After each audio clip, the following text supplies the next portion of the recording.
മഹിമ നമ്പ്യാർ ഒരു ഇന്ത്യൻ ചലച്ചിത്ര താരമാണ്. പ്രധാനമായും തമിഴ്, മലയാളം എന്നീ ഭാഷാ ചിത്രങ്ങളിൽ അഭിനയിക്കുന്നു. മഹിമയുടെ സ്വദേശം കാസർഗോഡ് ആണ്. 2014 BA ഇംഗ്ലീഷിൽ ബിരുദം സ്വന്തമാക്കി. മഹിമ ഒരു ക്ലാസിക്കൽ നർത്തകിയും ഗായികയുമാണ്.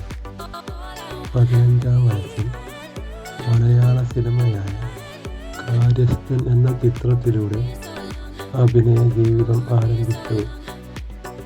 പിന്നീട് അഡ്വർടൈസിംഗ് മോഡൽ ജോലി ചെയ്തു.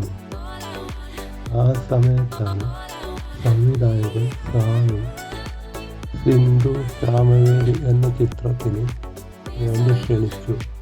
പക്ഷേ മഹിമ നമ്പ്യാർ തൻ്റെ വ്യക്തിപരമായ കാരണങ്ങളാൽ അത് നിരസിച്ചു. അതിനുശേഷം സഡൈ പ്രൊഡക്ഷൻ ടീം മഹിമയെ റെക്കമെൻഡ് ചെയ്തു. അത് മഹിമയുടെ ആദ്യ തമിഴ് ചിത്രം ആയിരുന്നു. +2 പഠിക്കുമ്പോഴായിരുന്നു മഹിമ പ്രധാന കഥാപാത്രമായ ആദ്യ ചിത്രമായ അറിവഴകി എന്ന ചിത്രത്തിൽ അഭിനയിച്ചു. സഡൈ എന്ന ചിത്രത്തിനു ശേഷം വിദ്യാഭ്യാസം പൂർത്തിയാക്കാൻ ഇടവേളയെടുത്തു. 4 തമിഴ് സിനിമയിലെ വേഷങ്ങളിലൂടെ അഭിനയത്തിലേക്ക് മടങ്ങി. 2014 പുറത്തിറങ്ങിയ എന്നമ്മേ നാട്ടക്കൂത്ത് ആയിരുന്നു മഹിമയുടെ അടുത്ത റിലീസ്.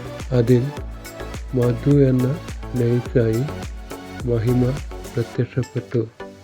പിന്നീടുള്ള പ്രൊജക്റ്റുകളിൽ ജീവൻ സംവിധാനം ചെയ്ത 2014 മോശക്കുട്ടി, ചേരൻ്റെ അസോസിയേറ്റ് വെങ്കിട് സംവിധാനം ചെയ്ത പുരവി 150cc, മരുതു സംവിധാനം ചെയ്ത 2015 പുറത്തിറങ്ങിയ അകതിനൈ എന്നിവ ഉൾപ്പെടുന്നു. മഹിമ സമുദ്ര കന്നി ചിത്രമായ കിതനയിൽ ഇരട്ട കഥാപാത്രത്തിനായി ഒപ്പിട്ടു. മമ്മൂട്ടിയുടെ മധുരരാജ എന്ന സിനിമയിൽ ലീഡ് റോൾ ആയിരുന്നു. നായികയായിട്ടുള്ള മഹിമയുടെ കടന്നുവരവ് ഉടം 23 എന്ന ചിത്രത്തിൽ ആയിരുന്നു. ടാറന്റ് തമിഴ് ഇന്റർനാഷണൽ ഫിലിം ഫെസ്റ്റിവൽ 2021 മികച്ച പ്രകടനത്തിനുള്ള പ്രത്യേക ജൂറി അവാർഡ്, നാഗമുനി എന്ന ചിത്ര മികച്ച സഹനടിക്കുള്ള അവാർഡ് മഹിമ നേടി.